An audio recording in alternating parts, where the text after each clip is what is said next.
Man, I am not used to this. Wow. I tell you, what a difference. 10 days off. I mean, I think in the entire 25 and a half years of doing this, I can't remember having 10 days off ever. But I am back. It is Monday night, the 19th of September. And Friday, we got to talk about the White Rabbit. The White Rabbit that everybody's... I tell you, look, I'm an AEW fan, but you could feel the difference with just the atmosphere when it comes to Easter eggs. You know, we're going to talk about the White Rabbit, who we think it is, who it likely is, who we would want it to be. We'll also talk about Roman Reigns versus Logan Paul at Crown Jewel. That is getting an interesting reaction. Probably the most excitement coming out of the last few days is something that broke earlier today. And you know what? Before we talk about Raw, before we talk about the nuclear heat that Dominic Mysterio got tonight, bravo, WWE, knowing your audience. West Coast, booyaka, 619. 7-hour drive to San Jose, I believe, if my MapQuest is correct. But I tell you, you know your audience. West Coast, California, Rey Mysterio country. You have Dominic getting nuclear heat tonight. And the funny thing about it is a majority of people didn't even put the two and two together. California, Mysterio, it was beautiful. Loved every minute of it. Not only did you make Pappy proud, you made old Pappy proud. So, look, I want to thank everybody for all the congratulatories since I got married on September 3rd. Yes, I've officially tied the knot, and I had a great time in Florida. We'll talk about that towards the end of the show because I know you are here to talk about pro wrestling. I will tell you later on a little bit about NXT and my experience. And all I'll say is Tony D'Angelo, no photo opportunity, everyone. Nothing. Zilch, Zippo, nada. Look, I'm not going to crap on the guy. But, this is a guy playing a character, developing a role. And, look, the Don Tony history over here, I'm sure he probably is not aware of, nor does he give a shit about. But, that photo opportunity did not come. So I don't want anybody to wait for the whole show just to hear that. So, but anyway, let's talk a little bit about what is going on. And yes, we will also talk about AEW Grand Slam that is taking place this week. 5 pretty decent matches scheduled for Wednesday, and Rampage this Friday will be 2 hours. 2 hours, 8 matches are planned. Now, some of the matches very predictable, but we'll run down the card. I'll give you some quick predictions. We'll talk about that as well. I got to give a special shout out to Rojo Bear and Austin Nance. I think they're celebrating 20 months being a loyal, dedicated member of the family here, a channel member. And you know what? Tonight, I have to mention this too. Tonight we had on Raw the celebration.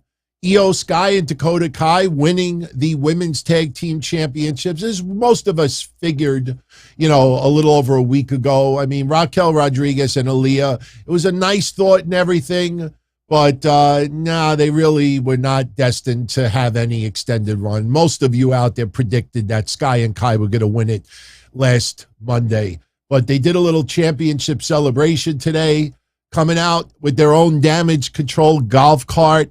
And the thing that I enjoyed about this segment most, I did not make that arrow. I don't know who did, but a shout out to Isaac. It's funny to people online that are insisting, hey, no, that's for Tony D'Angelo. Let's zoom in on that a little bit. I'm still a Don Tony guy. If that was intended for Tony D'Angelo, why would I have my hands on this? Shout out to Isaac. Thank you very much, my brother. Put a big smile on my face seeing that tonight. The Don Tony Familia is loyal, dedicated, and I always will give you respect. I will never clickbait you. I will never manipulate you. I will never play with your emotions just to force you to tune in. Yeah, we will have some fun with the White Rabbit a little bit. And trust me, I have the video of the QR code. But before we talk about that, the news that really got me going today, War Games. I think a lot of people don't realize that even though WWE has owned the War Games concept for quite some time now, it has never been on a WWE event. As far as, televised, NXT, yes. But as far as main roster, never. And not only are we getting War Games for Survivor Series, and let me make this clear, not everybody is happy about that. Some people preferred the traditional Survivor Series matches. Now, look, I'm an old man. I'm an old guy. I've been around since before WrestleMania started as a wrestling fan. And I love the Survivor Series concept. But what is one of the things that has annoyed us about the Survivor Series, the typical 5-on-5 matches over the years? You always get 2-3 people that either get counted out, double disqualification, they get pinned in 35 seconds. You got 10 people in the ring. 5 people on one side have to be pinned. And it doesn't always end up where it's a landslide finish. So you're talking about having 7-8 pins, countouts, 7-8 decisions in one match. That always kind of kills it for me. Somebody gets pinned, someone goes in the ring, fruit roll up. Next thing you know, 10 seconds later, 3 people are eliminated. You do War Games, 1 fall. That's it. 1 match, 1 fall. And the beauty of it is we're getting 2. Now, let me tell you 2 very important details about War Games coming to Survivor Series that too many people are jumping the gun about. Number 1 is this is not a guarantee that you're going to have a male side and a female side. Now, yes, Shotzi Blackheart suddenly acting like a baby face might be needed for Team Raquel or Team Bianca if there is a War Games match. It's not definite. Probably we'll get 1 male and 1 female, especially when you realize something that Triple H said. And he said that this is not going to be Raw versus SmackDown. I'm pretty sure we will have a Raw versus SmackDown match in some capacity. Maybe they do a battle royal before the show. I don't know. But Triple H went out of his way to tell, the interviewer that spoke to him about this, the War Games match is going to be storyline driven. So you could see it a mile away. I mean, I could be way off on this. You're going to have the Bloodline versus a team probably led by Kevin Owens and Sami Zayn to progress that storyline to lead into possibly as deep as the Royal Rumble, where Sami Zayn probably will end up causing the Bloodline to lose at Survivor Series, the War Games match. Now, it'll be really interesting because some people think that Sami Zayn could be part of Team Owens by the time Survivor Series is coming around, but no, I don't think so.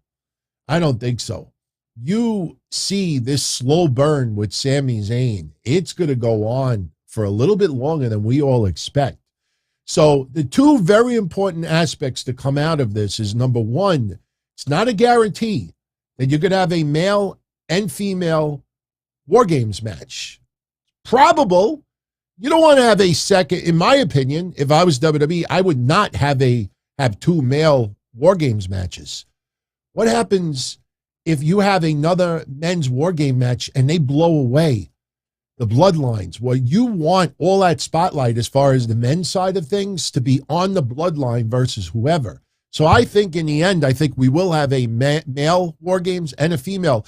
Another aspect that you need to know also is that, he went out of his way to say, it's not going to be traditionally Raw versus SmackDown or even NXT. So, we're not going to get, it's on. We may get a little of it. Sure, we're going to see something with tag teams in some capacity. But War Games is coming to Survivor Series. And I am really looking forward to it. I think that's going to be pretty freaking sweet, man. Pretty sweet. Now, as far as Logan Paul taking on Roman Reigns at Crown Jewel, for traditional wrestling fans out there, when you look at ratings, use Rampage, use NXT, use whatever you want, and you see 18 to 49 ratings, and they average like 0.14. We don't pay attention on demos. You look at the overall numbers. That's what matters. But you look at that percentage, it is such a small number of people. A small number of people. And the ones that usually whine and complain about stuff like this usually fall into that very, very small demographic. And this is Saudi Arabia, spectacle. We had Tyson Fury, involved with Saudi Arabia. You get novelty matches. We had DX Reform, which turned out to be a disaster. They made a big deal about Goldberg. Larger than life. Remember, we had Team Hogan versus Team Flair. Saudi Arabia is a spectacle. It is an insane money grab on WWE. The amount of money that Logan Paul is going to make on this match and the amount of money that WWE is going to make on this is World Wrestling Entertainment. And I don't back everything that they do. But how many years, how many decades have to go by where people stop acting shocked, surprised, dismayed that a guy with only a couple of matches under his belt, is going to get an opportunity at the Universal Championship? Don't look at it like that. There's no chance in fucking hell that Roman Reigns is going to lose to Logan Paul. Logan Paul blew me away at WrestleMania. Logan Paul is going to put the fight of his life, and Roman Reigns, the story is going to be that he wasn't expecting this, but in the end, Roman Reigns is going to win. If that bothers you that much, then don't watch Crown Jewel. It's funny, Crown Jewel's been around for a few years now, and you see some people that win matches, you see some people that get opportunity that everyday WWE life, it's not the case. I think this is an excellent idea. Logan Paul is not going to be in the title hunt following this match, but if he sucked at WrestleMania, if he gave us a very subpar performance, I'd be right with you complaining about it right now. But I think some of you out there really need to rewatch the match that Logan Paul had at Mania. Then you add the fact you got the tribal chief, Roman Reigns, the number one guy in the WWE, that is going to make him look even better than that. And Roman Reigns is going to force Logan Paul to do even better. Logan Paul may end up doing better in this match than he did at Mania. And no one in their right mind ever expected to see what Logan Paul did at Mania. I have no problem with this. It's a spectacle. Not everything has to be based on rankings, experience, matches, momentum, your fit. No, this is fine. This is fine. I have no problem with this whatsoever. And I think this fucking match, this match will go 15 to 20 minutes. This match will go for quite some time. Logan Paul is going to put on a performance. And the commentators, it's going to be up to them to tell the story that Roman Reigns was not prepared for this.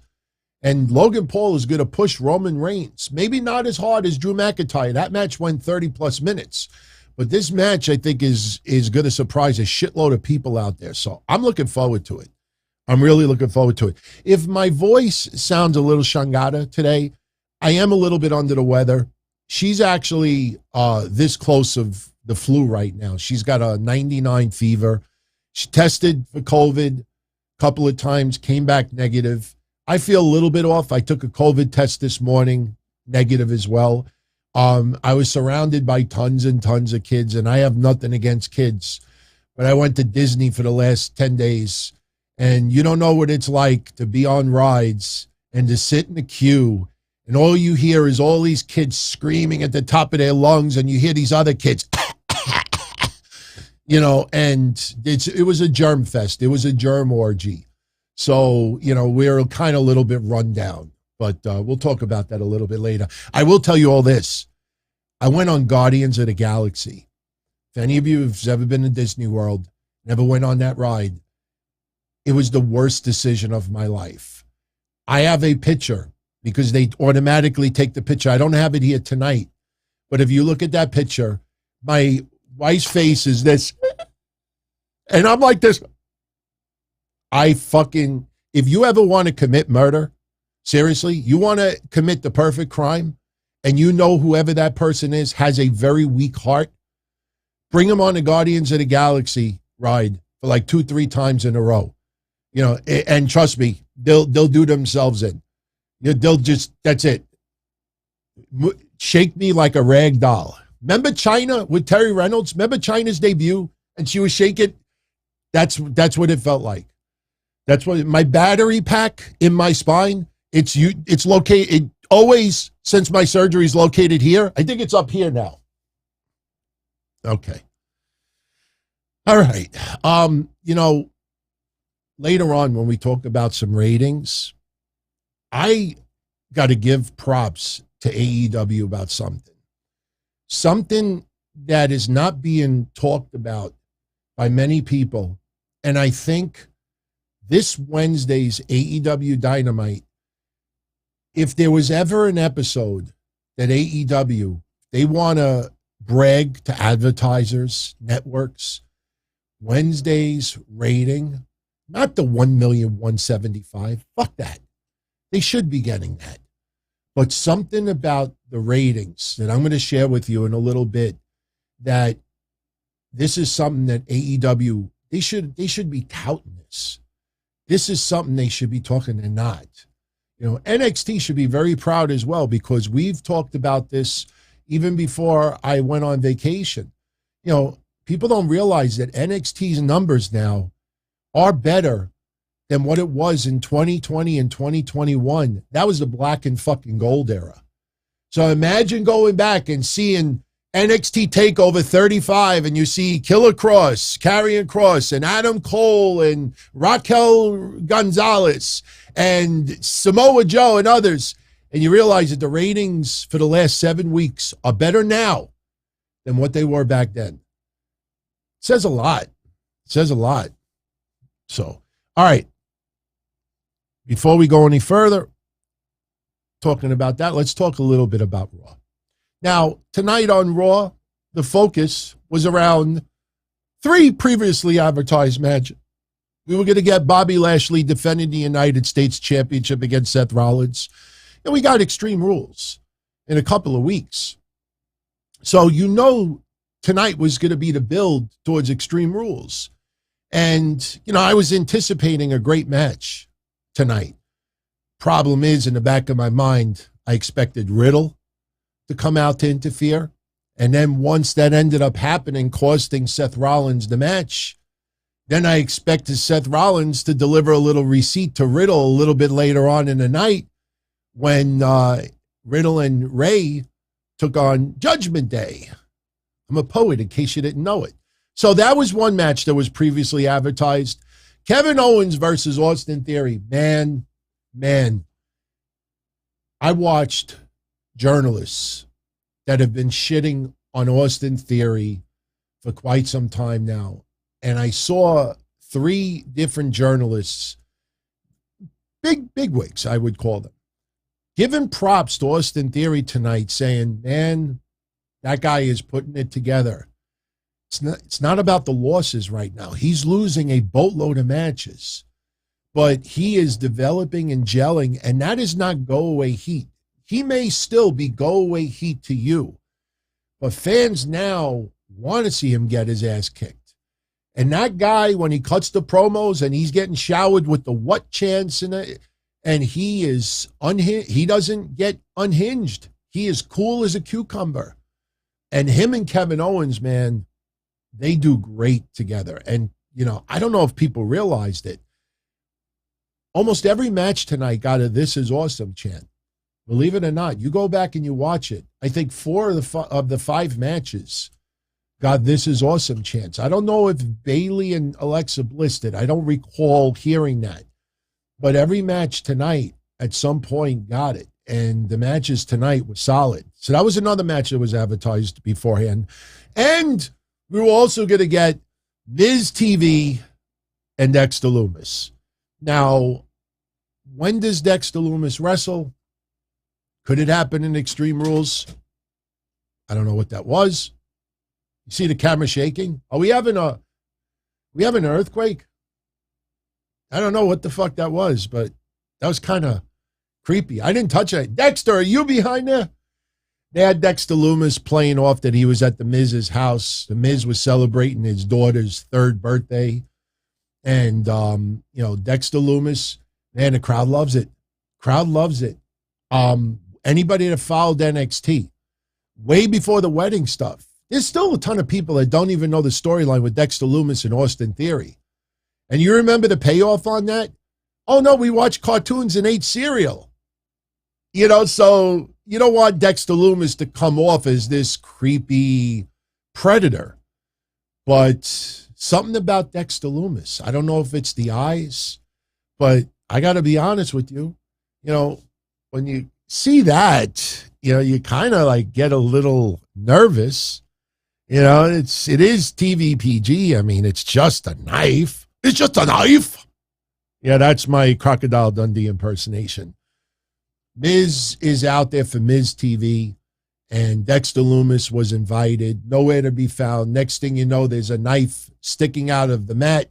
Miz doesn't see it. Dexter Lumis cuts a hole big enough so he can, pull his body through. Miz turns around, and there is Dexter Lumis. He tries to pull Miz underneath. Then he tries to get the Ciampa. Ciampa, I think, wails him with a microphone. I'll tell you the truth.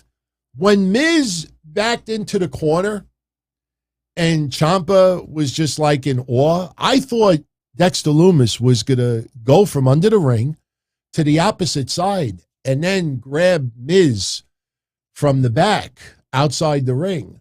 But, instead, Dexter Lumis just stood by the hole. So we got to talk about multiple holes tonight. Yeah, we got to talk about multiple holes tonight. Can we talk about the rabbit hole now? Can we talk about it? Okay, let's talk about the rabbit hole. And I have the video for you as well. We got more QR codes. Now, remember the QR code in NXT. Do you remember 2 months ago, the QR code for NXT? We had no idea what it was. Riddle me this, riddle me that. It turned out to be the return of Zoe Stark. And I got to be honest with you. Up until now, that was just like a wet fart. I mean, it just fell flatter than flat. Just because Triple H is, too many people feel that things can't go wrong. And I'm not doubting that this is going to be good. But keep in mind that some of these teases, I think some people are expecting the biggest surprise. But then what ends up coming might be a letdown to some. So what happened today, and look, forgive me if anybody goes back to the Minority Report. I can't resist. I can't resist. Tonight, they flashed a QR code while Austin Theory was preparing for his match. And the QR code brought you to a page on WWE's website. Now, I'm going to go one step ahead. The QR code showed, it showed Hangman. You know, Hangman, you play Hangman, you guess the word, and every time you get a letter wrong, you know, it draws and you, okay. Now, you know, they're not going to get to the point where somebody is hung. You know, it's not appropriate for WWE television. But the thing is, over the last week or so, WWE has been playing White Rabbit at SmackDown between commercial. I think they might have done it tonight on Raw. There is some footage on Twitter of fans showing footage in the crowd. The building goes pretty dark, so everybody puts their lights on. And when you see everybody putting their lights on their phone, everybody thinks Bray Wyatt. Now, I need to give you a little history. And for those out there, you know, I was going to open up with this and I didn't. But, you know, this is the difference between just enjoying Easter eggs and being a wrestling fan, and the difference between that and assholes online that try to school you and make fun of you because you don't know CM Punk came out to some type of music back in Ring of Honor 15 plus years ago. CM Punk actually, and I defended the fuck out of CM Punk the last couple of weeks, but that motherfucker ripped a writer on Observer because that writer did not know CM Punk's theme from Ring of Honor. Fuck you. Not every wrestling fan out there needs to know about wrestling history. You want to get casual people to tune in and wonder. So during the WWE events, they're playing White Rabbit. Now, a lot of young wrestling fans out there never heard the song before. And the song that I'm talking about, for anybody that's into classic rock, what they're playing during the shows is this. Oop, maybe this is better. Okay. Jefferson Airplane, White Rabbit. That song is from 1967. Can I fix this? I don't know if it's going to let me center it. Let me see if I can fix this. You know me. I'm a little stickler to having things look as good as possible. Okay, that's better. Okay. That is the song. They're playing the a cappella during the commercials. That is the song that they're playing. Now, if anybody goes back to Lucha Underground days, White Rabbit was teased for Killer Kross's debut in Lucha Underground. Now, before I show you the video, I'm going to show you the last part of it. And this is why I think people need to reel it in about the possibility of it being Bray Wyatt. And the reason why is because here, okay, this was the end of the Hangman puzzle that we saw tonight. Who killed the world? You did. Look in the lower right-hand corner. It's an hourglass. Everything about Karrion Kross, TikTok, hourglass, Scarlet. Do you really think that WWE would just randomly put an hourglass on this video, on this graphic, where it could be intended for someone else? Meanwhile, that's part of Karrion Kross's shtick. So when I saw that hourglass, I said, look, out of respect for Karrion Kross's gimmick, you don't put the fucking hourglass. Now, think about that. If they didn't have the hourglass in this video, would it have made any difference? Seriously. If you saw this and there was no hourglass, would it really have made that much of a difference? So the fact that they put the hourglass, and the hourglass is associated for Karrion Kross, Triple H and WWE is not going to be disrespectful and put that symbol for someone else unless Kross is not going to use it anymore. So this more than likely is going to be Karrion Kross. Okay. Now, if you would like to see the video itself, okay, this is what was shown today on WWE. This was the QR code. And you click on it. Okay. Wait a minute. Why can't we see this? Hold on. Oh, okay. Sorry. I had the wrong page up. There we go. All right. We can reset it. There we go. Here you go. This is it. You go on the page, and this is what you get. Who killed the world? And you got the letters. You see the hourglass? Now, look, before I say anything else, I know what someone's going to say to me right now. Well, DT, when you play Hangman, you got to use a clock because if you don't guess within a certain number of seconds, then they actually start drawing the Hangman. I get it. But you don't use an hourglass. So you have the rabbit putting the words together. All right, let's keep it going. Now, we know what it spells because I showed it to you already. Okay. All right, here we go. All right, hurry up. Let's go, rabbit. There you go. All right, cool. You did. Okay. So that's the video that they showed. There was many other things they could have put other than an hourglass. Now, what I wrote tonight, if just to piss people off, I would love for it to be Charlotte Flair.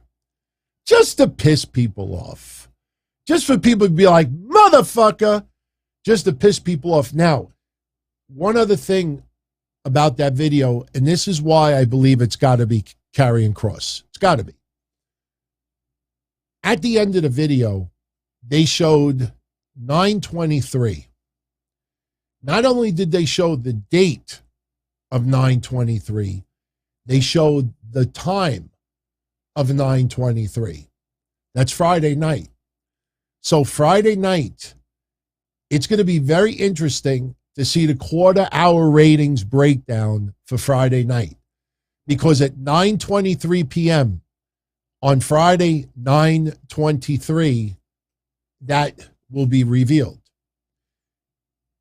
It would shock you how many people are convinced that it's Bray Wyatt. If it was October 23rd, closer to Halloween, I know we don't want him back as the Fiend. We want him to come back as maybe a variation of his David Koresh type character. But it's too close. It's 5 days away. We're going to Extreme Rules. Drew McIntyre and Karrion Kross, I keep saying killer, they're probably going to have a match. So more than likely, we're going to get Karrion Kross as the reveal. So I want to just keep it in perspective. But again, when you hear that a cappella in the WWE arenas playing, this is the song that they're playing. It is Jefferson Airplane's White Rabbit from 1967. Read the lyrics. I would love to play some of the song for you right now, but I don't want any copyright issues here. But if you go, you could check it out on YouTube. But read the lyrics. When you read the lyrics, this fits more of Killer Kross.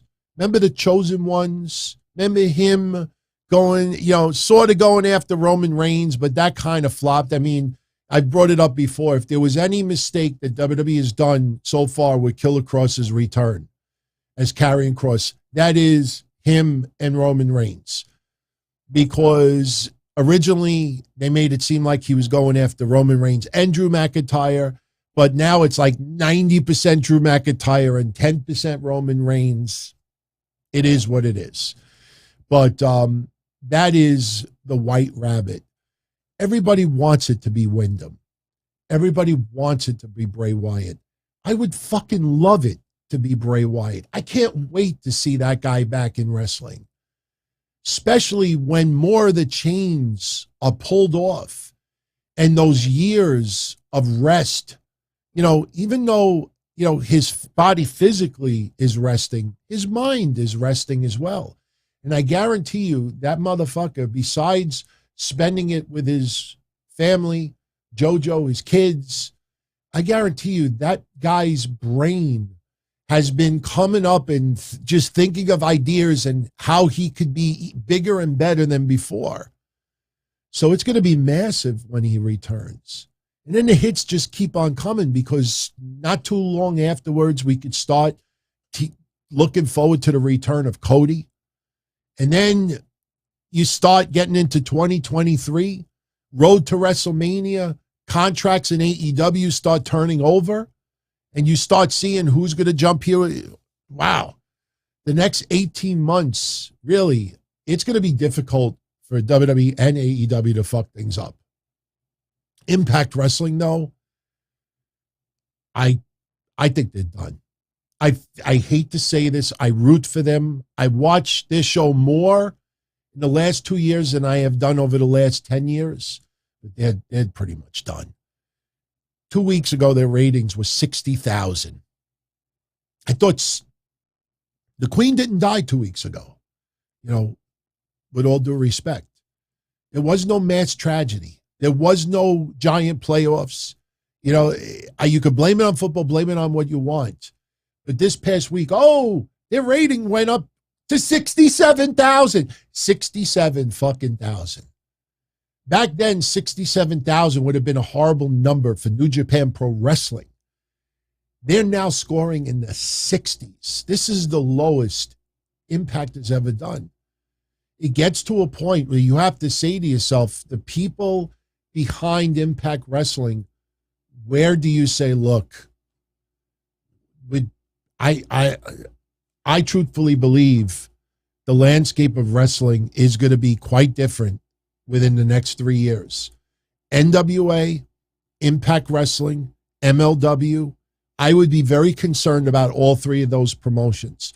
I don't wish their demise. There's a lot of very, very good people working in those companies. There's some fucking talented wrestlers. But, when people talk about, wrestlers that come in from Japan and they're gushing, and you see the Briscoes, you see this person, and they show up on Impact and nothing bumps it. Nothing bumps it. There's nothing out there that is going to turn it around in any dramatic capacity. You can have EC3 tease Control Your Narrative showing up here, showing up there. I want to see Control Your Narrative go places. Shit, of course I would. I would have loved to have done stuff with them. But, you realize now, wow, Braun Strowman is gone, Killer Cross is gone, and it's almost like you cut the head and you cut the legs off. I mean, two people, and look what's transpired. I think the only person who has benefited from Control Your Narrative in the last couple of months is some YouTube channel that keeps showing up on my recommended feed. Control Your Narrative is dead. Control Your Narrative is on life support. Control Your Narrative is this. I'm like, man, you want to jerk these people off. I can't, if they say we're officially done, what's that channel going to do? Every week it's Control Your Narrative, like wishing demise. I don't wish that on anybody. So, all right, let's get back to Raw. So the opening match tonight, believe it or not, was in fact Bobby Lashley retaining the United States Championship against Seth Rollins. This match was very interesting because early on, we had a lot of Let's Go Bobby chants. As the match continued, it started shifting over to Let's Go Rollins. And if you go back and you see towards the end of the match, Bobby Lashley, when he was hitting some offense, he was getting a decent amount of boos. And I'm starting to see more and more people out there that are saying, come on, man. You look at who's on Raw, from Rollins, the fuck is going on with AJ Styles, Kevin Owens now really getting momentum. I mean, he's destined for tag team gold. Right now, him and Gargano having a little bit of an alliance is awesome, but eventually it'll be him and Sami Zayn. But a lot of people like, wow, like it's great to see the United States Championship featured and pushed and celebrated and given a lot more respect than it's had in the last couple of years, no question.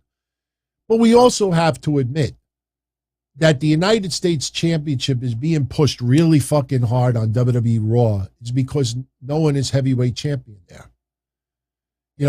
Roman Reigns, this Friday on SmackDown, he returns. And in 2 weeks, he returns. In 2 weeks, Roman Reigns shows up on Raw like once every 4 times he shows up on SmackDown. And Raw, it feels like, someone needs to be more. And the United States Championship, that's what they're trying to do. They're trying to make us feel that the United States Championship is the heavyweight championship on Raw. Bobby Lashley wears it proud and does an awesome job with it. But in the end, you're starting to feel the effects of what happens when you have both titles, Roman Reigns having a stranglehold. But on the flip side, Roman Reigns is not doing a bad job, and they're utilizing him pretty well. It doesn't feel like he's as much of a part-time player. When you're the heavyweight champion, look, I don't want to go back to the 80s, but I remember damn well. Hogan was on house shows. You wanted to see Hogan, you had to go to the Garden, you had to go to the Spectrum, you had to go to the Boston Garden, you had to go, to other places. And WWE would have 2 events taking place on Saturdays and sometimes Sundays, and even during the week. And it would be an A squad and a B squad. So Hogan wasn't always featured in every town, but the point is that you got to see the heavyweight, even Backlund.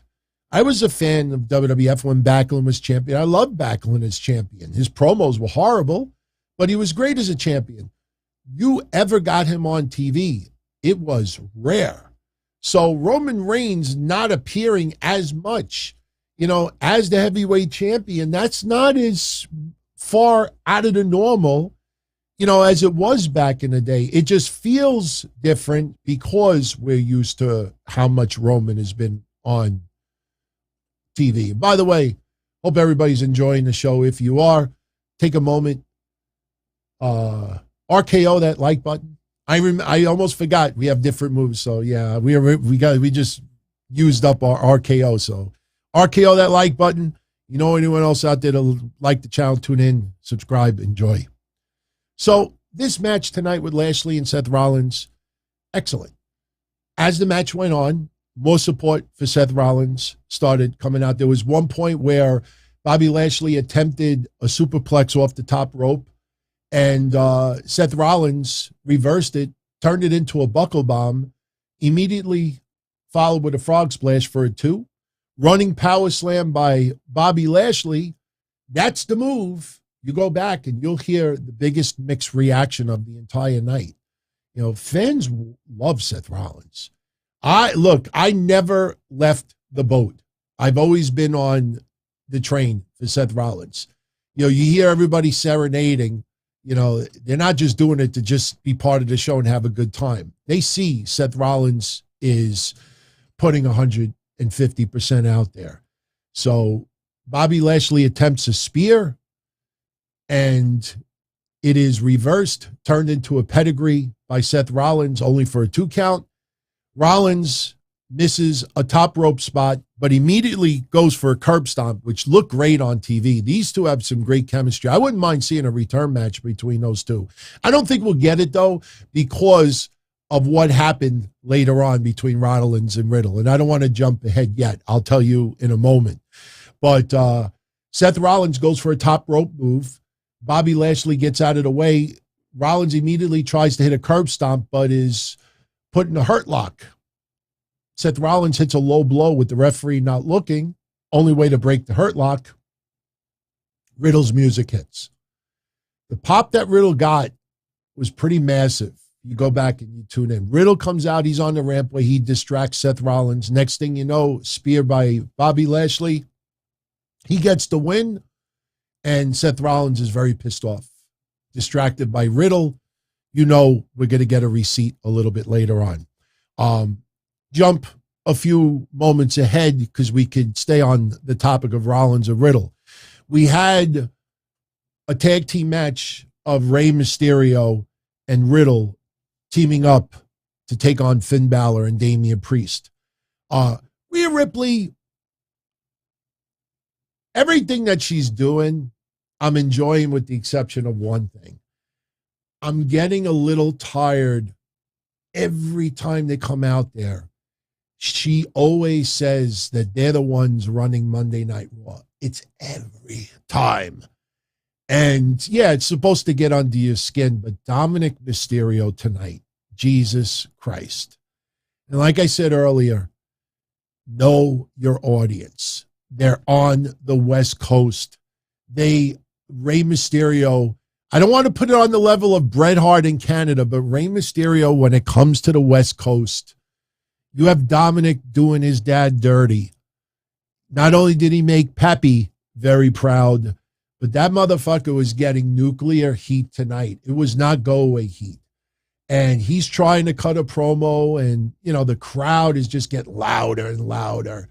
And I think it was Damian Priest that said, it's a big deal to stand up to your enemies, but it's a bigger deal to stand up to your father. And that was pretty good. And Rhea Ripley saying that Dominic Mysterio now is all man. Little innuendos that, Rhea may have helped Dominic a little bit to become a man. And then they do their own portrait. Where is it?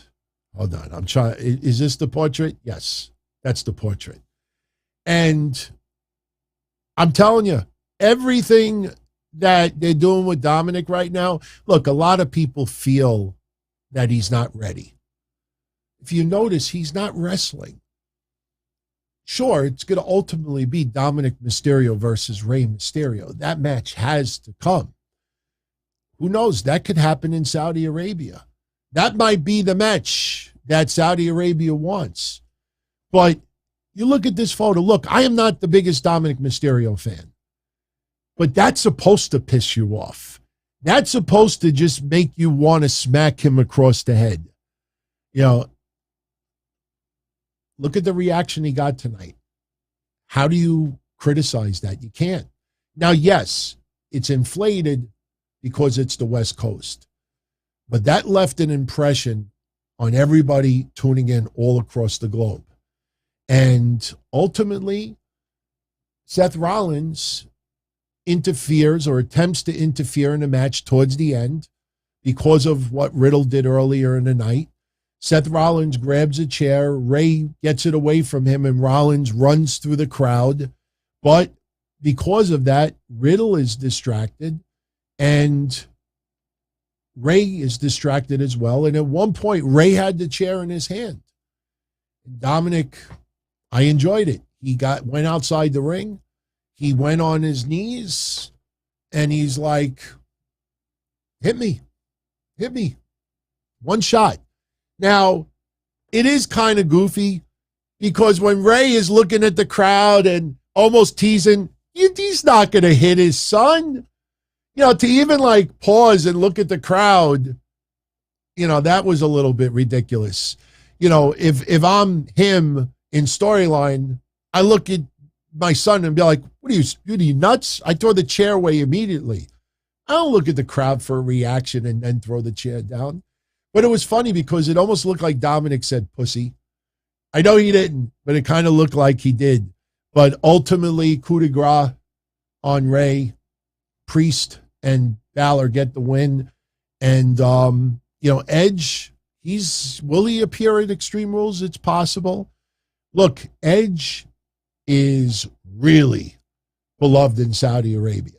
That Crown Prince, Edge is high on their list. So something is going down in Saudi Arabia with Edge. We may end up seeing, who knows, could be Edge, Riddle, and Rey Mysterio versus Dominic, Damian Priest, and Finn Balor. Don't expect Rhea Ripley to physically get involved with the men in Saudi Arabia. That's not happening. But Roderick says Rey versus Dominic at Mania. That's not as far off as you think. You know, listen, guys, we're towards the third week in September. October, November, December. Next thing you know, you got Royal Rumble, the road to WrestleMania. 6-7 months comes like this. I mean, think about it. WrestleMania was almost 6 months ago. So it doesn't feel that long ago. So it's a lot closer than you think. And yeah, if WWE could stretch this out to Mania, you imagine if Dominic could put a little bit more together between now and Mania, the heat, you know, obviously, you know, he's going to have to show a little bit of concern for his father. Like his father, Ray's going to have to get beat down a few times more. Dominic's got to show a little bit of compassion, but ultimately stay on the dark side. And then this leads to a match because, and you know what? I think you're onto something, Roderick, because if I'm Ray in storyline, I will never fight my son. I will never step in the ring and fight my son. You know, so shit's got to really get fucking to the point where Ray agrees that he's going to teach his son a lesson he'll never forget. Might have to get the other members of his family. It's going to, look, don't be surprised if we get Aaliyah and the Potted Plant make an appearance on TV. Son, you know, with Aaliyah, with her brother, what have you done? What are you doing? This is familia. Shit could happen. All right. Let's finish up the rest of Raw tonight. Early on, as I showed you earlier, we had a championship celebration for Damage Control. Bayley comes out driving a golf cart. Sky and Kai holding the titles high in the air. They're in the ring touting their win. Bayley makes the mistake of starting to poke fun at Bianca Belair.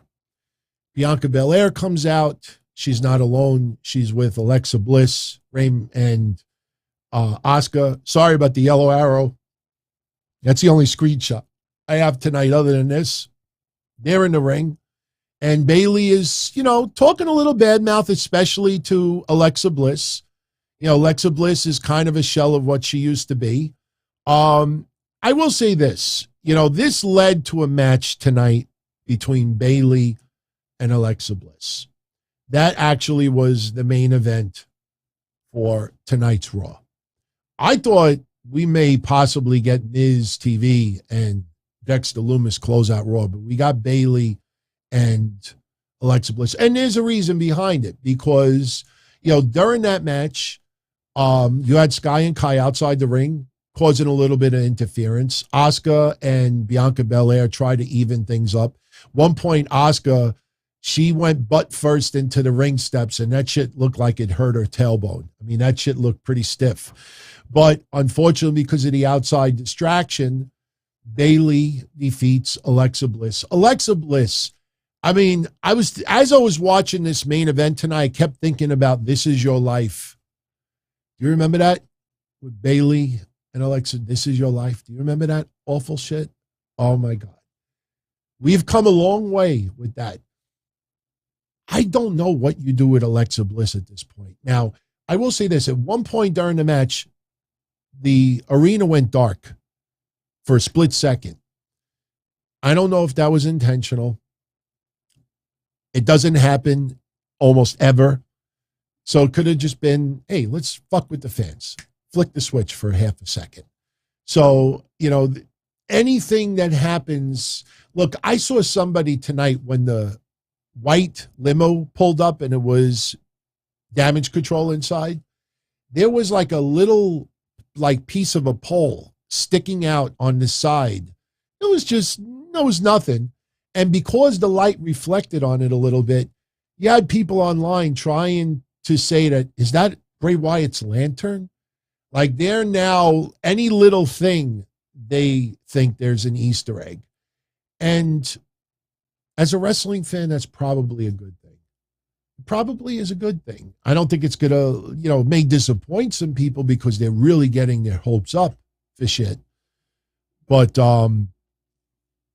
after the match was over, we had all three members of Damage Control take out Alexa Bliss. Asuka tries to help. She gets laid out. Bianca Belair hits the ring. She ends up getting laid out. And Bayley gets on the mic and she says that, it's time. She wants the Raw Women's Championship. So Bianca Belair and Bayley will fight for the Raw Women's Championship at Extreme Rules. That is not the only match that has been announced tonight. Now, even though they did not, I don't think they did say it for Extreme Rules. I'm pretty certain it is for Extreme Rules. After the Judgment Day defeated Riddle and Rey Mysterio, we went to commercial, we come back, and there's a pull apart in the back with Seth Rollins and Riddle. And it was nothing like from a few weeks ago. This was your typical pull apart. And Seth Rollins is like, I'll fight you anywhere, any place, anytime, whatever you want, I'll fight you. And Riddle says, fight pit. And Rollins accepts. So we're going to get Matt Riddle versus Seth Rollins in a fight pit. I don't know how I feel about that. I'm like, look, Matt Riddle needs to get a win. I mean, he loses way too many times. People expect it. And Seth Rollins, remember the last pay-per-view, that was his first win in over a year on premium live events, So you don't want Seth Rollins to start going on this premium live event losing streak again. I mean, people want to see some gold around Seth Rollins. I think the United States Championship might be the easiest path to that at the moment. But with Extreme Rules, though, Fight Pit might be the only way to give Matt Riddle a win here because Seth Rollins is out of his element. Matt Riddle will probably knock him out, and that's how Matt Riddle gets his win. Ben says Rollins doesn't need gold. Of course he doesn't need gold. But fans want to see him with gold.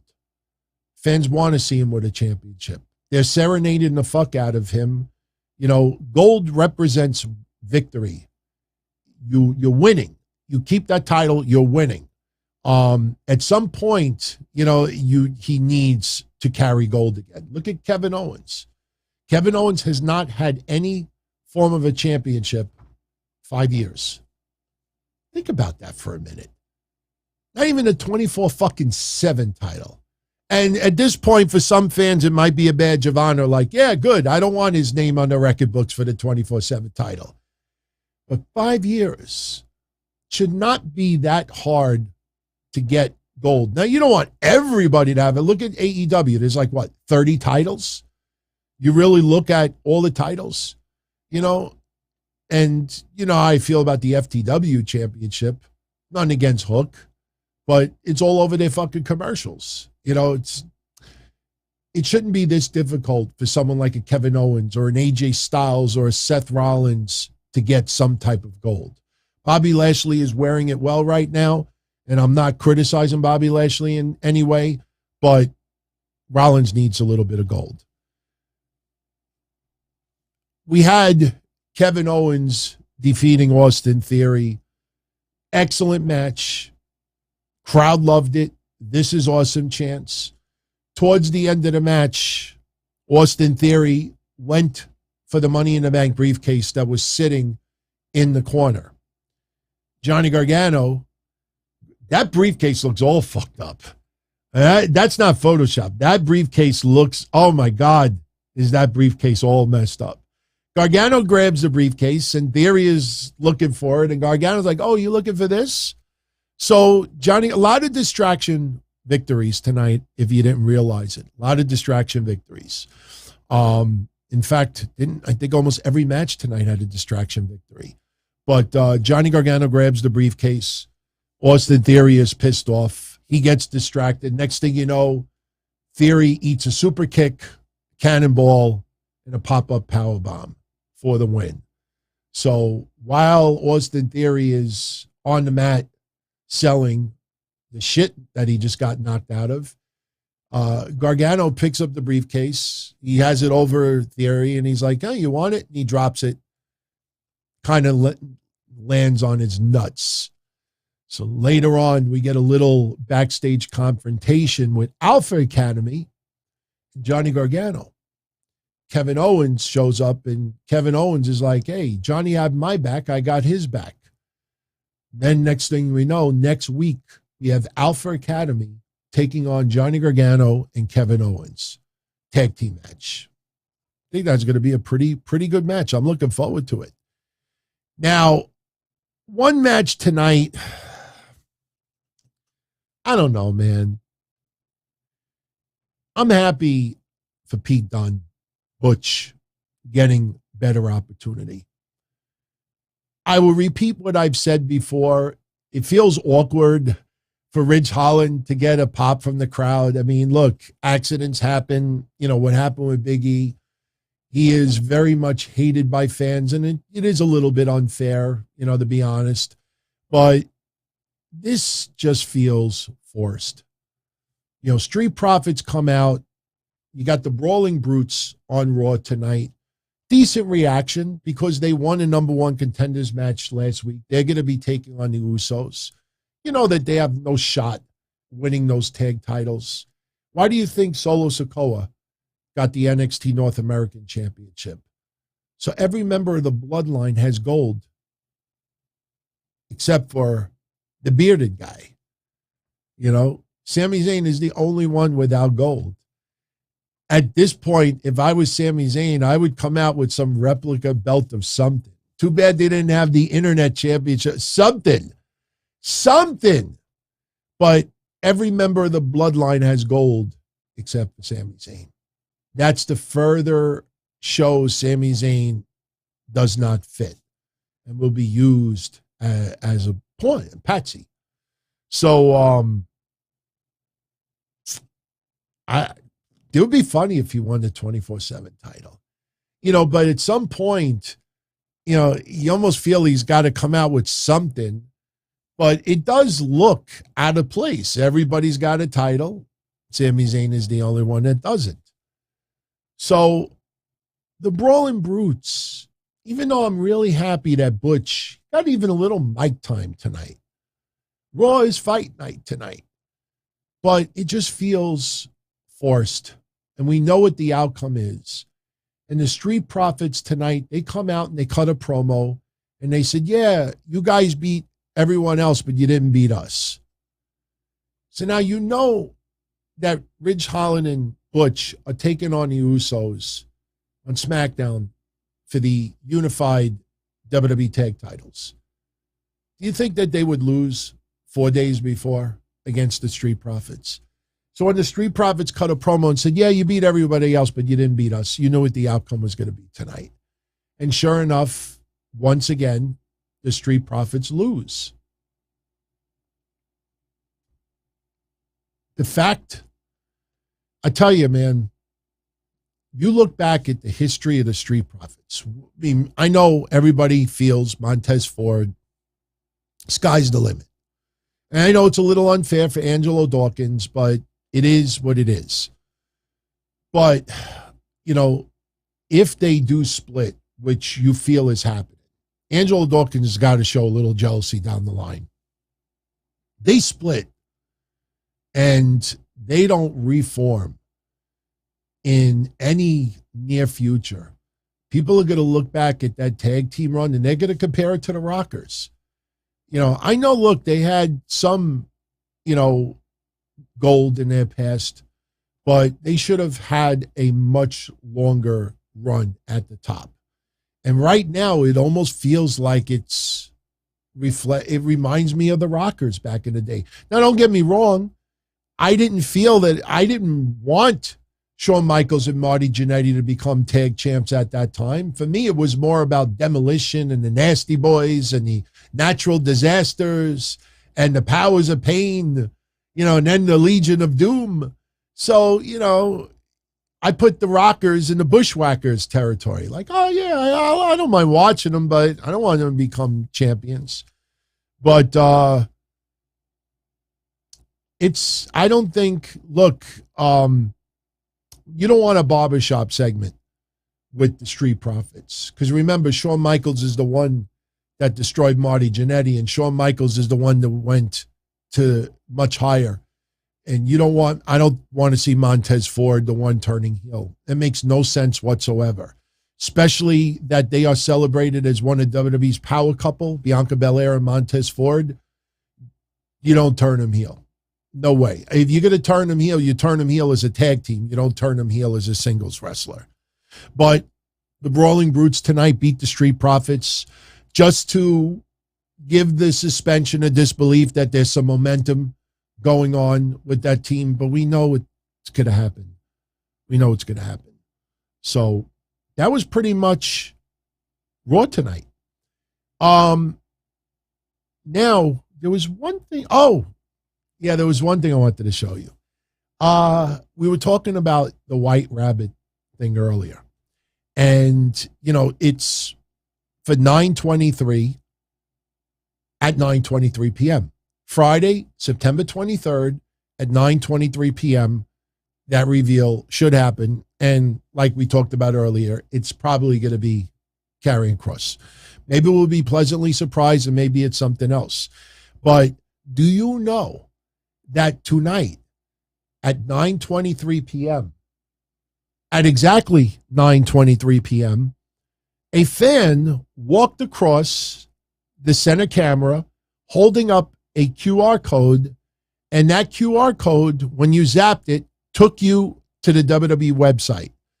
So WWE actually had a fan walk across the front with the QR code tonight at exactly 9:23 p.m.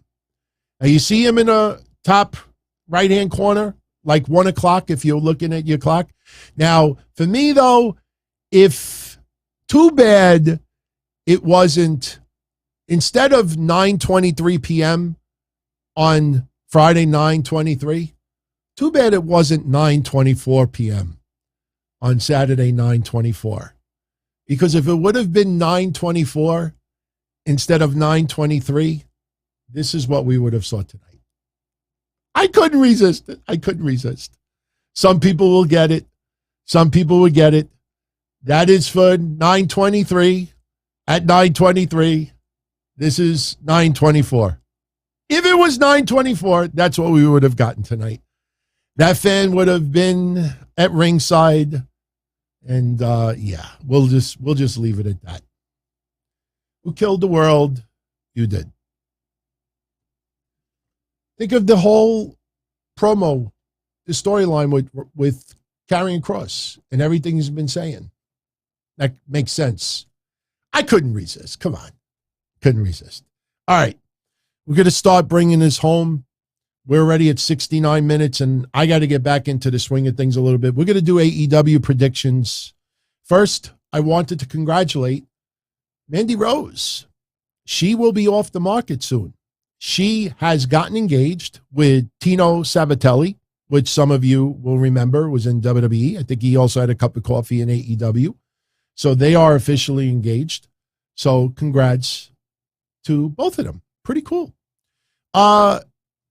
NXT tomorrow, Tuesday, the 20th of September. We have Axiom versus Nathan Frazier. Match 2 in the best 2 out of 3 falls. Right now, Axiom leads 1-0. Gee, I wonder who's going to win the next match. Gigi Dolan and JC Jane versus Ivy Nile and Tatum Paxley. We have Rip Fowler and Jagger Reed versus Malik Blade and Idris Inofi. Cora Jade versus Wendy Chu. Carmelo Hayes and Trick Williams versus Andre Chase and Bodie Hayward. Von Wagner versus Sangha. Grayson Waller versus Oro Mensah. And Tyler Bate versus JD McDonough.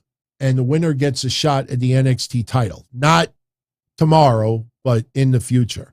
Now, I heard that 1 or 2 of those matches may actually not make TV for time constraints. I'm sure it's not any of the big matches. Let's talk briefly about AEW Grand Slam. They're going to be in my neck of the woods this Wednesday. And I believe, are they doing Rampage on Thursday? I don't think it's live on Friday, but they're doing Grand Slam. I will not be there. Number one, no press pass. Number two, just got back. You know, I'm still got to get back in the swing of things. I'm still way off. I'm still in honeymoon mode. But we have 5 matches announced for Wednesday's Dynamite, and we have 8 matches announced for Friday's Rampage. Now, as far as the matches go, the AEW World title will be decided. The Battle of the Blackpool Combat Club, which is the match we all expected to happen. It's going to be Bryan Danielson versus Jon Moxley. I will tell you right off the bat, there is no need for me to repeat everything that we said 2 weeks ago, because almost every single one of you out there feels the same way. With all of the controversy, with all of the drama that has happened with CM Punk, with Office, with the EVPs, even though Moxley has been their MVP of 2022, Moxley is no question MVP of AEW for 2022. They need the opposite right now. Bryan Danielson is that guy to hold that title with respect, with pride. I'm not saying that Moxley didn't hold it with respect, but that anger, that resentment, that tension, that, you know, it's not just physical visual of blood, but it's that violence and anger. AEW needs to tone it back a little bit. Stop acting like an outcast, a renegade. Everybody's out to get them, because that aura turns more people off. If you look at the last 2 weeks, AEW has been a little bit more free-spirited on TV. Now, I'm not going to lie, I didn't watch much wrestling this week, and I didn't stay for the whole NXT event. I actually left early, and anybody that lives in that Disney area, you'll know where I'm talking about. We went to Paddlefish and had some late dinner. So I actually left a little bit early. When I saw that, you know, the shit wasn't really going down. I mean, honestly, no disrespect. You think I give a shit about JD McDonough fighting for a title shot? Not yet. Not yet. But, you know, they need to pull back on the drama. You know, you saw the tweet that I said a couple of weeks ago. You look at the media scrum after Clash at the Castle with Triple H. You look at the media scrum with AEW and All Out. Forget CM Punk for a minute. Forget what CM Punk did. Just think about Tony Khan bringing up Crockett, bringing up, you know, oh, we were the only show on Labor Day last year. Now, well, welcome to business. Stop crying like a little bitchy baby. Shut the fuck up. Put on a good product. Have a good time. Give the aura that, you know, hey, you want to enjoy it? Come on in. You look at the Easter eggs with the White Rabbits, whatever it fucking ends up being. Did you see people tonight saying, oh, when people were talking about the song, the a cappella that was playing in the crowd, look at the internet wrestling community. They had no idea it was Jefferson Airplane. But you see people out there trying to school. No, just people were just having a good time, hoping that it's Bray Wyatt, hoping that it's this, hoping that, you know, we don't need where you have to feel like you're a smart mark that goes back to the Ring of Honor message board era. And if you don't know your history, there's something wrong with you. You know, Tony Khan needs to change the vibe of AEW. He does that, I'm telling you. There's an old saying, you get more bees with honey. And that's the one thing that's really the main thing. Look, the acclaimed are taking on Swerve and Our Glory for the tag titles Wednesday. I've always said to you, there's 2 ways to do predictions. You could think with this, or you could think with this. And it's very difficult to think with both at the same time, because what you want, who you want to win and who you believe are going to win are 2 very different outcomes.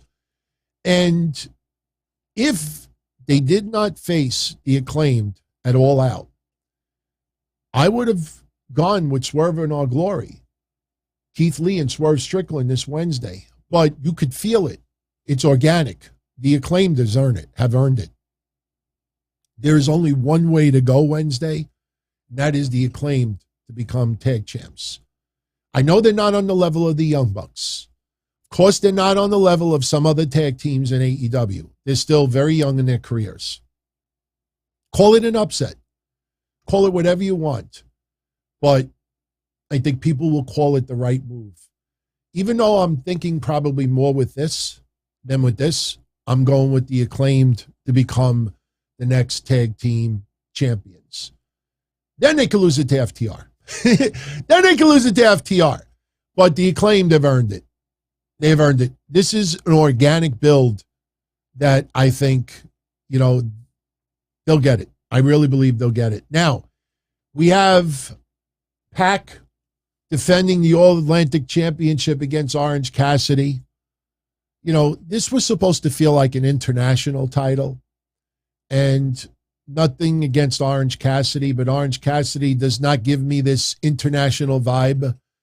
I'm sure he does just fine against a lot of opponents, but Pac, ultimately he's going to go back overseas and he's going to take that title with him and he will defend it on shows overseas. So I'm going with Pac to retain the All-Atlantic Championship.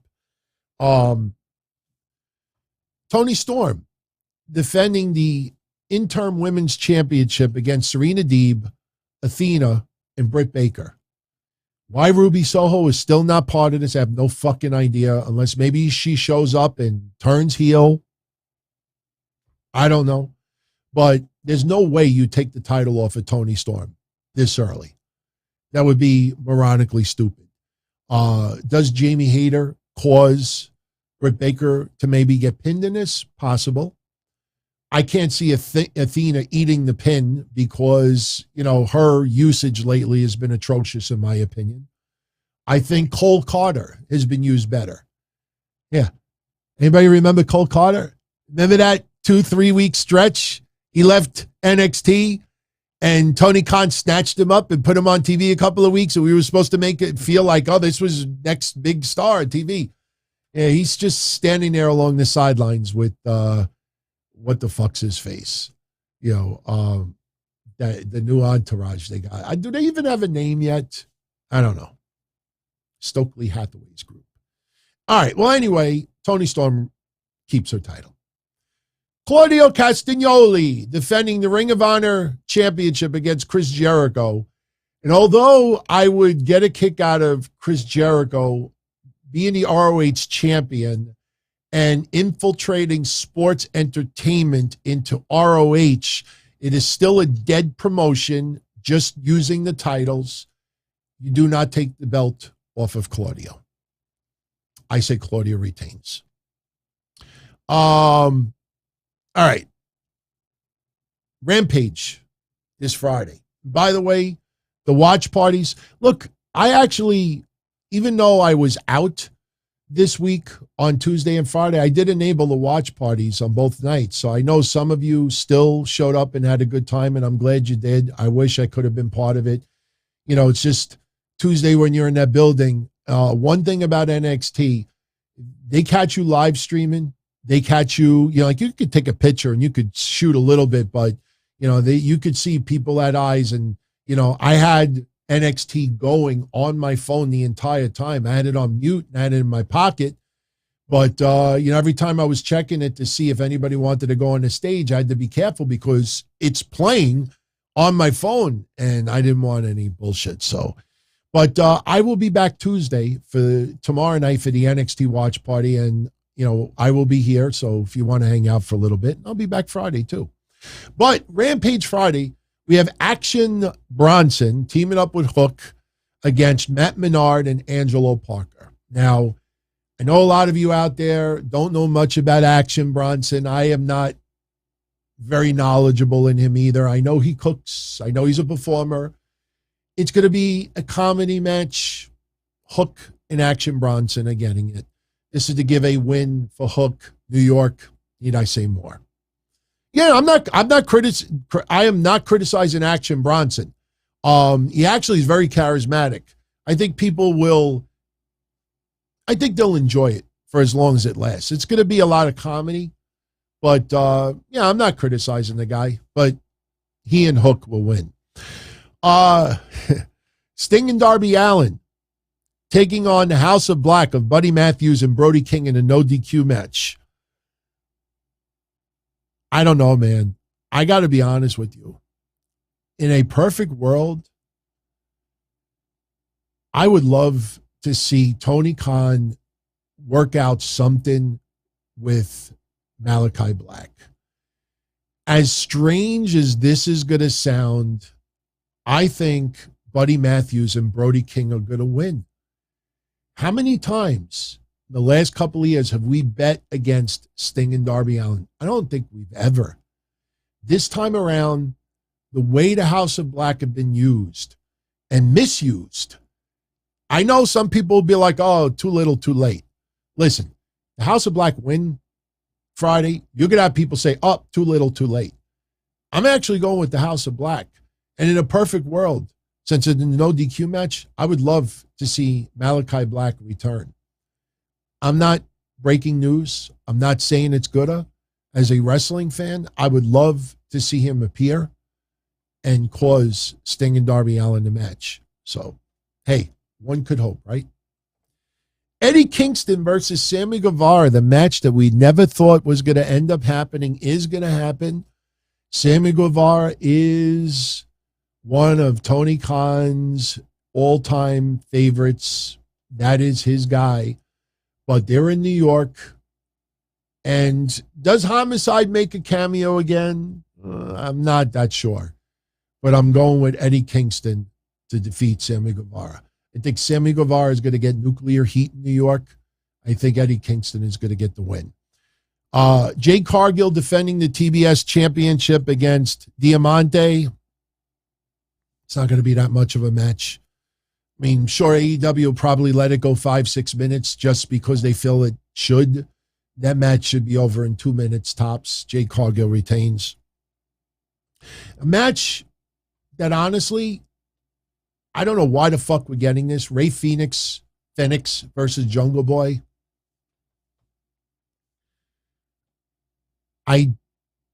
This feels like an opening Dynamite match. You know, Luchasaurus versus the Lucha Bros. You're like that. How many times do we open up Dynamite with one of those matches? This match just feels like it's being put there for a spot fest. I think common sense, Luchasaurus has to cause Jungle Boy the loss. I think he's got to come out there and beat the fuck out of Jungle Boy. I'm going to go with Ray Phoenix to win. And then maybe afterwards, Ray Phoenix will try to help Jungle Boy, from Luchasaurus getting the shit beating the shit out of Jungle Boy. So I'm going with Ray Phoenix to win. Powerhouse Hobbs versus Ricky Starks. This feud feels like it's lacking something terribly. Hobbs got a little bit of an upper hand, which made sense because if Starks prevails, where does the feud go from here? Now, if Starks wins, it feels like it's even. And they could go another match in the future. I'm going to go with Ricky Starks to defeat Powerhouse Hobbs. I just feel this feud has been lacking a lot. Ricky Starks cut some awesome promos and he's doing shit online to add that little to it, but the way it's coming across on TV, it's certainly lacking a lot of spice. Wardlow and Samoa Joe versus Tony Nese and Josh Woods. Wardlow and Samoa Joe. I mean, the weird thing about it is I get this strange, odd feeling. Ultimately, we're going to get Samoa Joe versus Wardlow. I think that could be coming around the corner. Wardlow has been okay as a TNT champion, but, they aligned him with FTR. They're aligning him with Samoa Joe. I don't know. I think Wardlow should have been better utilized just being by himself. I don't want any partners. I don't need any partners. It's just me. It's, Wardlow's world. I don't like him aligning with all these various baby faces just to masquerade, that he's not defending the title against someone. So And we have the Golden Ticket Battle Royal. It is a Battle Royal for a future AEW World Championship match.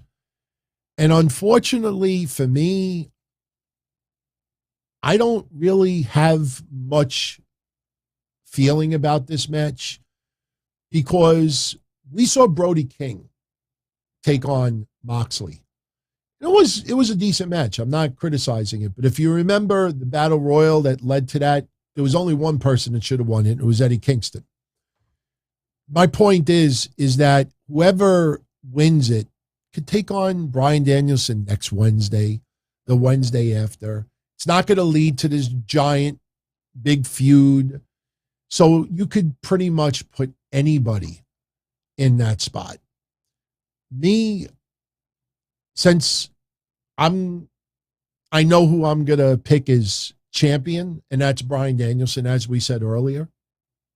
The question is, who should Bryan Danielson face out of that group?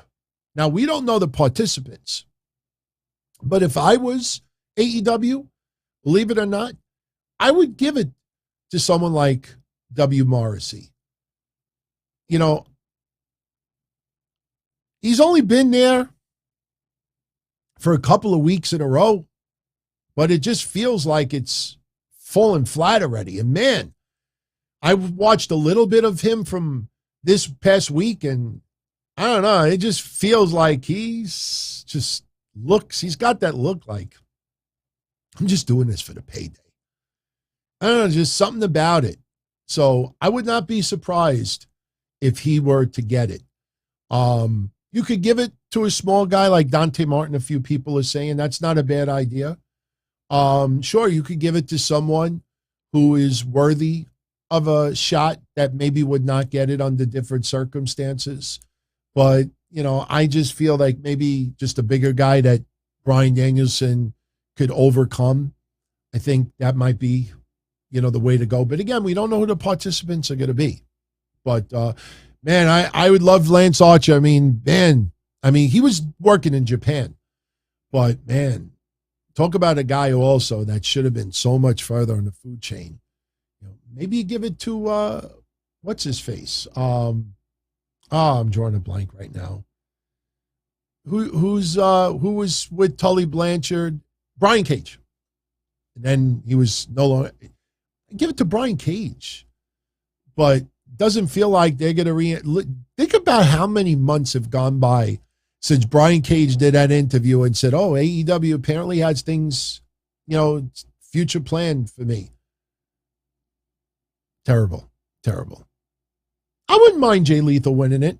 I'd love Miro to win it. Miro's a great choice.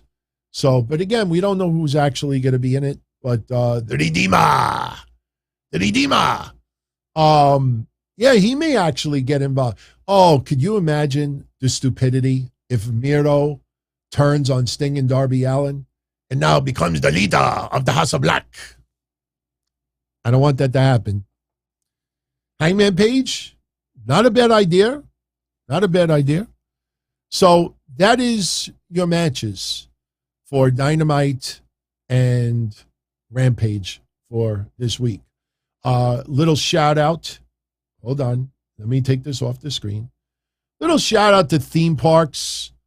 As a theme park enthusiast, how was my trip to Walt Disney World? And congratulations and everything else.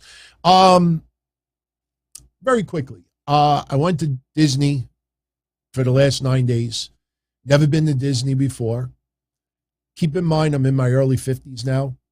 So you might feel like a kid at heart, but my body could not take it. The first ride that I chose to go on was Guardians of the Galaxy. I can't even describe. I'll show you the photo next week or this weekend on the sit down. I will show you the photo that's shot. And you just look at my wife's face and you look at my face. I mean, if you want to kill someone and you know they have a bad heart, you know, just put them on that ride. I'm telling you, I did not enjoy it. We went to Epcot. I went home half an hour later. We showed up at the park at like 10:30. I was back in the hotel by 12 o'clock. I couldn't deal with it. Now, we went on a lot of other rides. You know, I kind of liked Hollywood Studios the most. You know, we went on the Mickey and Minnie's, you know, Runaway Train. We went on Slinky Dog shit. We went to Magic Kingdom, went to the Halloween party, which was good. We didn't do the boat ride. We were twice. We had reservations. This is one thing I got to tell you all. If you've never been to Disney World, my biggest advice I can give each and every one of you, besides kids, because even though, you know, we figured we go the middle of September, it's back to school, parks won't be as busy. You don't realize is that all the kids that are there are like 4 years old, 5 years old, 3 years old. So they're not old enough for school yet. We went to Monsters, Inc. I went to the President's thing. The President's thing was hilarious. The President's thing, if you watch the YouTube video of it, it's mind-boggling how realistic they all look. But I was looking at Trump as they were doing their thing, and if you watch the video, because they're not real people, it's mechanical. If you watch the video on YouTube, you will even if you despise the man, you will laugh your ass off, because all the mannerisms are the same. He's literally standing there, and if you ever see him like standing and he gets fidgety, it did it for like 10 minutes. I couldn't stop laughing.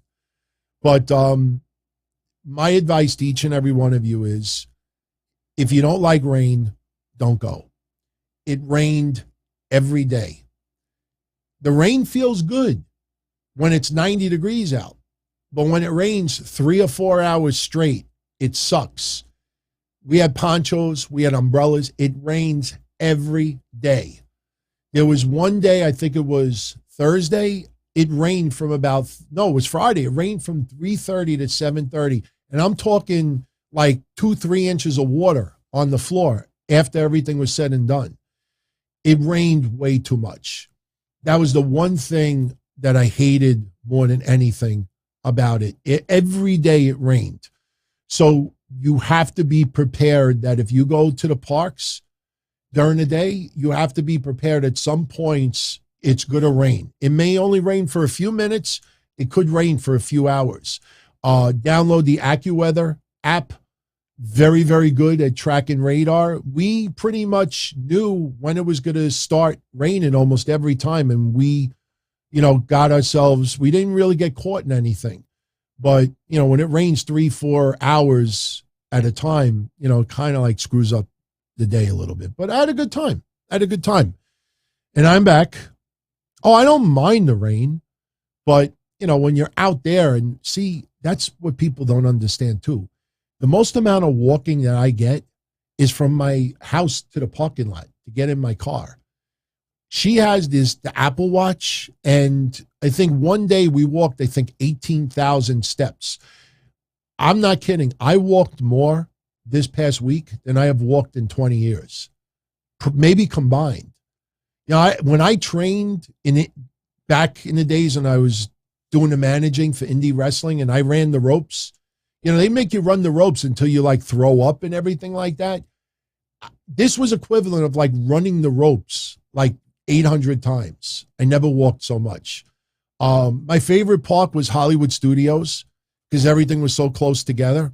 Magic Kingdom was fun too. Epcot was my least favorite of them all. We didn't go to Animal Kingdom. I wanted to go on Jungle Cruise. 2 times we had it reserved. 2 times it rained. And one time I had it reserved, and then it said, oh, you can use it, and that was it. So, yeah, but we had a lot of fun. As far as NXT, I went, and there was kind of a problem. There was some miscommunication. If anybody's ever thinking about going to NXT, an NXT event at the Performance Center, let me explain to you how they do things. You meet at Full Sail University. You meet in their parking lot, and they give you, whether it's a wristband or they give you a tag, whatever it is, they give you something there. And then they have buses that you could get on, and for about 5-6 minutes, the bus takes you from the Full Sail University to the Performance Center. It's only about 5-10 minutes away. When I got the email, they said that they have a limited number of parking spaces at the Performance Center, especially if anybody with disabilities or anything like that. So I emailed someone and I said, I'm going to just drive straight to the Performance Center. And I have a permit anyway, so I'm going to park at the Performance Center. What I didn't realize is that even if I was going to park at the Performance Center, I had to stop at Full Sail University to get the pass to go to NXT. Then I could drive there. Me, I was like, nah, man, I fucking went straight to the Performance Center. And then they're like, okay, where's your pass? I'm like, what are you talking about? They're like, oh, you were supposed to. So I ended up getting in. But, you know, somebody got to meet Caden Carter and Katana Chance, you know, and few people saw the Don Tony shirt and they're like, oh shit, Don Tony. Took a couple of pictures. You'll see them pop up online. But, you know, I was thinking like, okay, you know, Tony D'Angelo going to come out? Came out for the match. I was on the right side, about maybe 5 rows up. And I thought I locked eyes like 2-3 times. And we both had the Don Tony shirts on. I thought, you know, maybe later on that, you know, because I said it enough online about nobody came out, nobody said anything, you know, and after about 90 minutes, we were like, what do you want to do? And they're like, I'm hungry. And I'm like, let's go. We fucking left. We left. And we went to Paddlefish and we ate food. So it was good. If you get the opportunity to go. You will have a great time. The crowd there is small, but it's fun. And you see some of the usual people you see on TV. They're there every single time. It reminded me a little bit of the ECW arena, because even when I used to go to the ECW arena back in the 90s, even if you got there early, you're like, oh yeah, I'm going to sit front row. You know, Hammerstein was a little bit different, but you go to ECW arena, you got the usuals. They sit in their spots. Oh, no. Even though that spot's empty. No, that's for Jose. That's for Rob. That's for Juan. No. And out of respect, you say, okay, no problem. So there were a few people that were there like, no.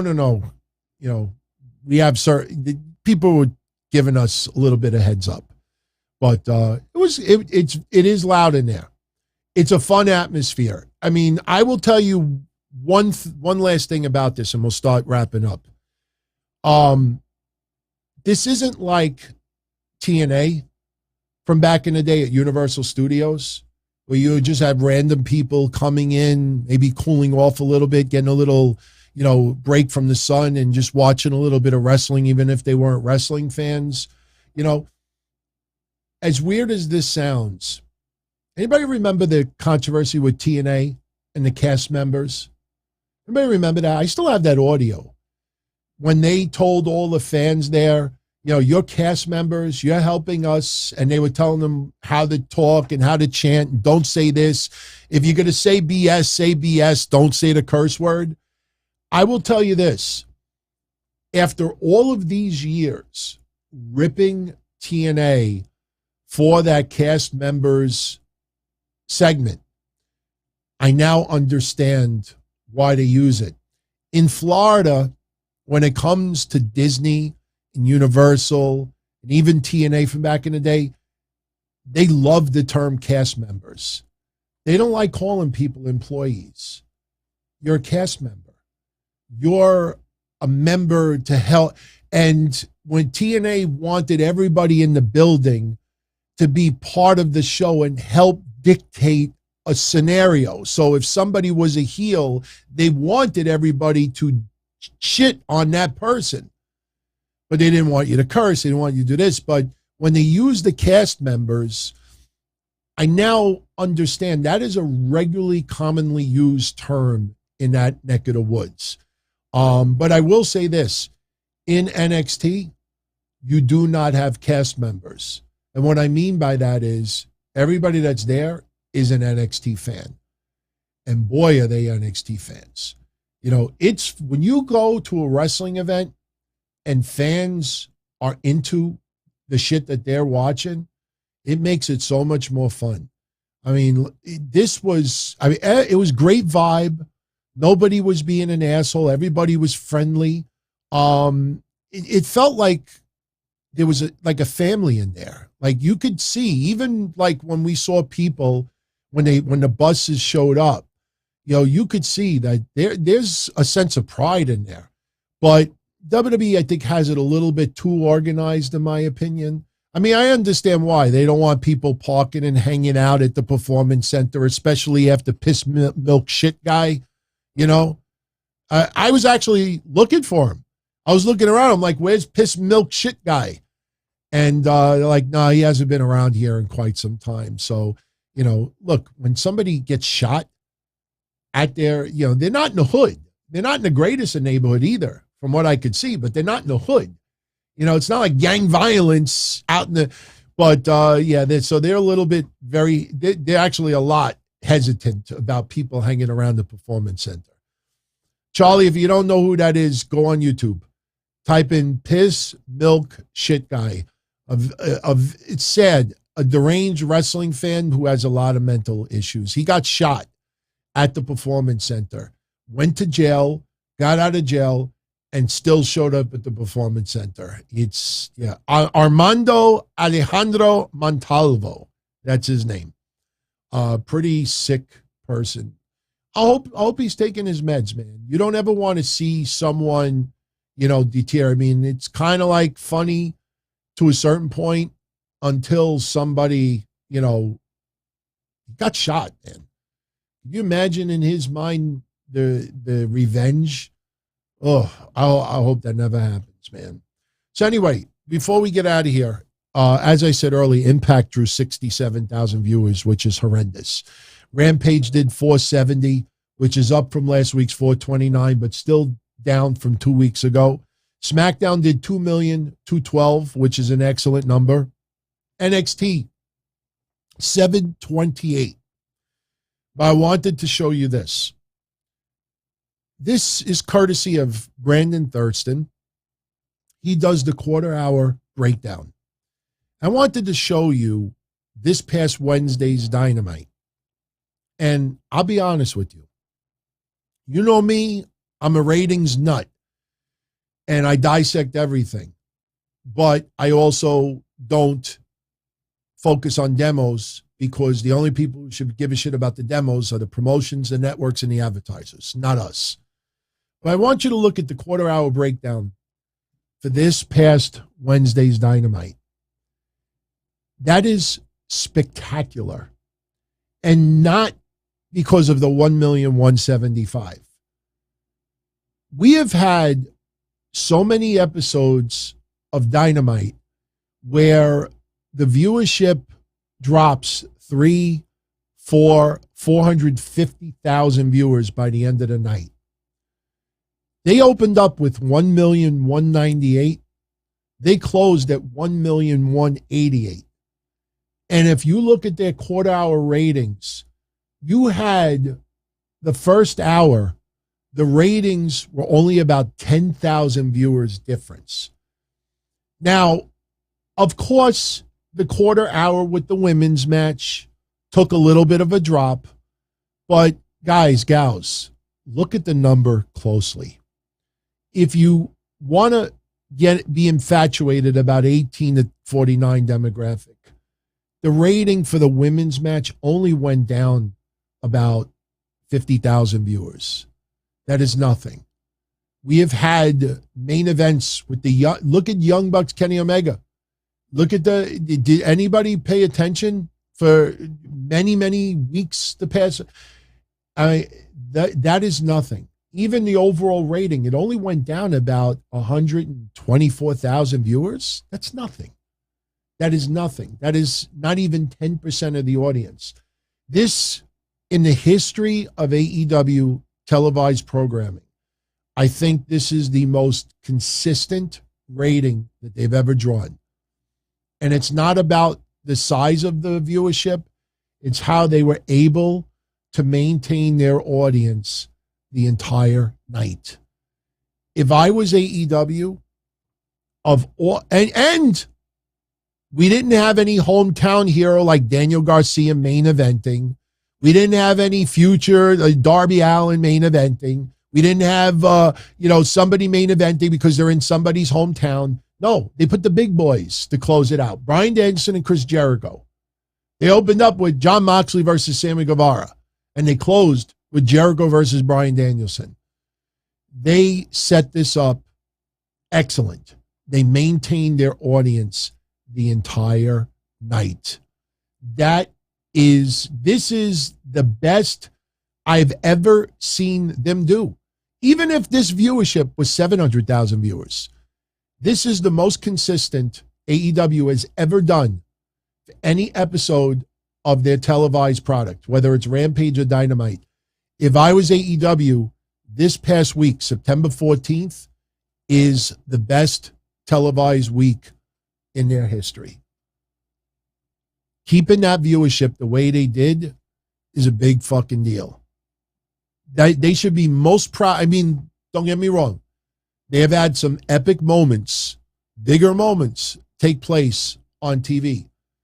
But as far as the entire show from start to finish, that was their best episode ever. Best episode ever. And the Young Bucks were not on it. Nothing against them. Kenny Omega was not on it. CM Punk was not on it. The Undisputed Elite was not on it. That just goes to show you, if you put on a good product, position things the right way, and not because, they'll get a bigger pop because they're in this person's hometown and you could no, if you present it the right way and you just put it out there and you think of a plan that you want them to stay glued from beginning to end and not do, this is the result. I think the weird thing about it is, look, Tony Khan needs Kenny Omega. He needs the Young Bucks. He needs Christopher Daniels. Look, as I told you 2 weeks ago, the Christopher Daniels suspension was going to be up in a week. And we were right. And the Young Bucks and Kenny Omega, people are saying until November. Trust me, it'll end sooner than that. Believe me, everything that I've told you has happened so far. But they're absolutely needed by Tony Khan. But you see the last 2 weeks, they have taken a little bit of a different position on what's been seen on TV, and you see the result of it. They should really pay very close attention of what they did this past Wednesday. So, all right, guys, gals, I'm going to jet out of here. It's been fun. We're actually almost 2 hours, which is fine. But I still am trying to catch up on some sleep. So if you're a member of our Patreon family, patreon.com/Don Tony, I will be live tomorrow night right after NXT. It is an off-the-cuff episode, so everybody that tunes in will have an opportunity to send in a question in advance. Now, the next Q&A for here on YouTube and across the other platforms, we're going to do the next Q&A for next Thursday. So tonight, I'm going to put on YouTube in a community section for everybody. Tonight, I'm going to put up a thread. If you want to submit a question or two that you want me to answer next Thursday, or you can email me, and the email address is easy. It's dontony@dontony.com. Doesn't get any easier than that. We were originally going to do it this Thursday, but because of so much going on, we're going to keep it open for an extra week. But I'll be here tomorrow for the NXT watch party. I will also be on Patreon tomorrow night right after NXT. And then if that doesn't float your boat, Wednesday, right after AEW Dynamite Grand Slam, I'll be right here recapping that show. We'll talk a little bit about NXT and anything else that breaks in the AEW/NXT world. So, everyone, it's been real. I thank you all for the kind words. The support has been incredible. And I'm happy to be back. I mean, I'm not going to lie. I really had a blast, those 9+ days in Florida. But I'm glad to be back. And we had a fun episode of Raw tonight.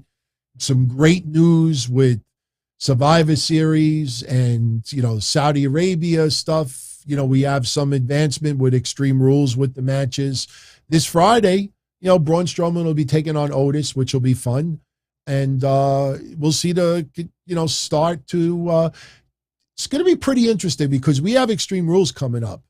But there's going to be a little bit of a push towards Crown Jewel, which is not until November. Remember, we're still about a month and a half away to Crown Jewel, so they got plenty of time. But we have Survivor Series, and we have Extreme. So we have 3 events within a 2-month span of each other, and the storylines are going to overlap them. So you're going to see a little bit of a tease now built in the Survivor Series. And that's why with the Sami Zayn discussion we had earlier, we all figured by now Sami Zayn would have gotten his ass kicked out of the bloodline. But now you see the way things are being positioned. I think Solo Sikoa is going to be that wild card that ultimately is going to push Sami Zayn out the door. And the way I feel right now is it's going to be the bloodline versus a team led by Kevin Owens at Survivor Series War Games. And I think Sami Zayn will cause the bloodline to lose that match. And he's the weak link of the bloodline. And that will be the beginning of the end of Sami Zayn in the bloodline. So, yes, the Mets are in the playoffs. I can't believe it. The Mets have been in existence since 1962. That is 60 years. Only 10 years of those 60, they've been in the playoffs. That's wild. I mean, I know the 60s, they were inept up until 69. The 70s were horrendous other than 73. 80s, they just partied a little bit too much and some injuries fucked them up as well. But to think out of 60 years, they've only been in the playoffs 10 of those 60 years. That's wild. That's wild. But yeah, tonight they clinched. They're in the playoffs. So, the plane wasn't bad. I was on Valiums and it relaxed me big time. I will tell you this before I go off the air, as I only do. I pooped like a champion. I crapped my brains out while I was there. I don't know if it was from I gained no weight. I expected to come back 10 pounds heavier. I gained no weight. I gained like a pound. I came back, I went on the scale. I'm like, you got to be fucking kidding me. So I was blown away, but I pooped. I pooped and I pooped and I pooped. It was one fucked up moment. We were in a restaurant called Steakhouse 71, which is a pretty upscale steakhouse that they have there. I went to the bathroom. And I had to blow my nose and I wanted to wash my hands. And there was a guy in the stall. And all I kept hearing was, the guy farted and crapped like no one else. And I'm in there and I was going to hit record on my phone, but there was mirrors and I was afraid that the guy was going to hear, with the phone. So I did. I washed my hands. I blew my nose. So anyway, he flushed the toilet. And as he flushed the toilet, I said, I got to see who this guy is. I expect him to be like 90-year-old guy. Guy came out. He was like maybe in his 20s. He got up and he left. He didn't even wash his fucking hands. I was like, that is fucking disgusting. I mean, I'm sure there's been at some point with some of you that you maybe take a leak and you forget to. This guy pooped and farted, and I heard things plopping and dropping. And that motherfucker flushed the toilet. I expected an 85-year-old man to come out. Fucking guy in his 20s. He walked right out. Unless he washed his hands in the toilet, he didn't even wash his hands. Unbelievable. So I'll show you some pictures later on this weekend when we do the sit down on Sunday. That'll be the most laid back show. So I'm out of here, everyone. Much love as always. Thank you for the support. And in the comment section, did I sell you on the idea that it's going to be Karrion Kross with this? Remember, Zoe Stark returned. She was already there. It was just an injury. I know Karrion Kross is not injured, but Why would Bray Wyatt return on 9/23? At 9/23? Why? I don't know. I just feel it's going to be Karrion Kross. I'd love for it to be Charlotte Flair. I just to piss people off. But, curious what you think. Look, I'm not evaluating Kross, Bray Wyatt, or Charlotte. I'm just telling you who I would love to see just to troll people and who I think it's going to be. Didn't say if I liked it or didn't like it. I just can't help but to think about the QR stuff that they did with Zoe Stark. And that was awful. You go back and you look at those hints when she came back. That was fucking awful. There was no reason to do it. It was a waste of time, in my opinion. So, all right, everybody. I'm out of here. Be well. And where's my buttons? As far back as I can remember, I always wanted to be a podcaster. For me to live any other way was nuts. To me, those goody-good people who worked shitty jobs for bum paychecks and took the subway to work every day and worried about their bills were dead. I mean, they were suckers. They had no balls. If I wanted something, I just took it. I ran everything. I paid the bills. I paid the host. I even paid the masked maniac. Everybody had their hands out. Everything was for the taking. We always called each other good fellas. You would always hear from somebody. You're gonna like Don Tony. He's all right. He's a good fella. He's one of us. But if you're part of my crew, nobody ever tells you they're gonna get rid of you. It doesn't happen that way. There weren't any arguments or curses like in the movies. See, your haters come with smiles. They come as your friends, the people who've claimed they care the most for your life. And now that's all over. And that's the best part. Today everything is different. There's lots of action. I don't have to wait around for everything like everyone else. Oh, I didn't get the vaccine? Fuck you, vaccine me. Oh, your delivery guy has COVID? Fuck you, feed me. Right after I moved here, I ordered egg noodles and ketchup, and I got spaghetti with meat sauce. I'm no longer an average nobody, while they get to live the rest of their lives like a bunch of schnooks.